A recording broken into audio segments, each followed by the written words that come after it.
আমি আমার দেশবাসীকে বিশেষ করে আমাদের জনগণকে ধন্যবাদ জানাই। আমার জন্য যারা রোজা রেখেছেন, নামাজ পড়েছেন, মানত করেছেন, কারো শরীর দাবি ধরে কান্নাকাটি করেছেন, তাদের দোয়া কবুল করেছেন। দেশও স্বাধীন হয়েছে নতুন করে, আমি মুক্ত হয়েছি। আমি এখন মুক্ত, আমি এখন স্বাধীন, আমি এখন নিজের মতামত নিজে প্রকাশ করতে পারি। আমার আল্লাহ শুকরিয়া আদায় করি।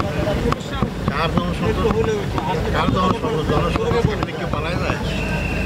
জনসংখ্যা থাকলে কেউ পালায় না, জনগণই তাকে রক্ষা করে। আমরা পালাইনি, আমাদের কেউ পালায়নি। আমাদের মীর কাসেম আলী সাহেব এই মামলা যখন শুরু হয় তখন আমেরিকায় ছিলেন, ওনাকে বলা হয়েছে আপনি আসবেন না। উনিকে আমি তো কোনো অপরাধ করিনি, আমি আমার দেশেই মরবো। উনি দেশে আসছেন, আর যারা বড় বড় কথা বলেছেন তারা দেশ ছেড়ে পালিয়ে গেছে। জি জি